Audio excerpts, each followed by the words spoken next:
ముస్లింల యొక్క సామాన్య హిందూ యొక్క భావాలు ఎలా ఉన్నాయో మనం అందులో పరిశీలించాం. హలీము తిన్నటువంటి హిందువులు ఉన్నారు, రంజాన్ ఇఫ్తార్ విందులిచ్చిన హిందువులు ఉన్నారు. మరి బోనం ఎత్తిన మీ బయ్యా ఎక్కడ్రా?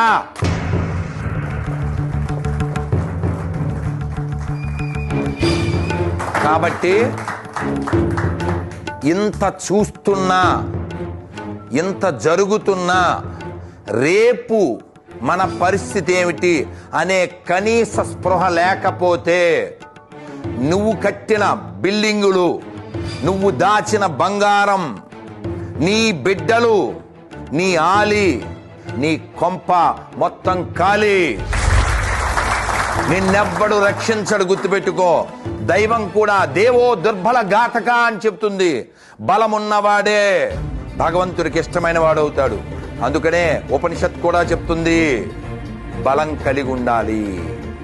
బలం లేని వాడికి భగవంతుడు బలహీనేన అలభ్య. కాబట్టి బలహీనత మరణము. స్వామి వివేకానంద చెప్పారు బలమే జీవనము.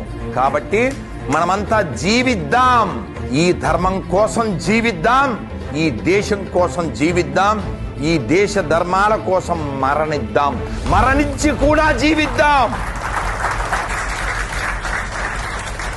ఈ దేశం హిందుస్థాన్గా ఉన్నంత కాలం మాత్రమే ప్రపంచంలో ప్రశాంతత, ఆనందము, వికసిత హృదయాలు ఉంటాయి. ఒక్కసారి హిందువులు తగ్గిపోతే, మ్లేచ్ఛ మతాలు పెరిగిపోతే ఇక్కడ రాజ్యాంగం ఉండదు. వారి రాజ్యం వచ్చిన తర్వాత సుహృద్భావ వాతావరణం ఉండదు. నువ్వు నెత్తిని పెట్టుకుని మోసినటువంటి సెక్యులరిజం కూడా ఉండదు, ఉండబోదు. కావాల్తే పరిశీలన చెయ్యండి. 10 రాష్ట్రాలలో హిందువులు మైనారిటీ అయ్యారు. అక్కడ ఇల్లు సామూహికంగా అమ్మబడుతున్నాయి, అమ్మాయిలు సామూహికంగా మానభంగం కావింపబడుతున్నారు. అది రేపు నీ ఇంటి దాకా వస్తుంది. చూశారు కదా వాళ్ళ బుద్ధులు. వాళ్ళు వాళ్ళ మతం మాత్రమే ప్రపంచమంతా ఉండాలని వాళ్ళు ప్రకటిస్తున్నారు, పనిచేస్తున్నారు. మనం మాత్రమే అన్నీ ఉండాలి, అందరూ నీ సోదరులనే భావం నీ ఒక్కడికే ఉంది కాబట్టి నువ్వు బయ్యా అంటున్నావు. నిజంగా నువ్వు చెప్పేది నిజమైతే, నువ్వు అనుకున్నది నిజమైతే వాళ్ళ మసీదుల్లో ఖాళీగా ఉన్నప్పుడు హనుమాన్ చాలీసా వేస్తారేమో నీ బయ్యాలను అడుగు ఒకసారి. ఆ చర్చిల్లో భజన చేసుకుంటాం పిలుస్తారేమో అడుగు ఒకసారి. కాబట్టి గత ఫలితాలు చూసి బుద్ధి తెచ్చుకోపోతే అవే పునరావృతమవుతాయి. గుర్తుపెట్టుకోండి.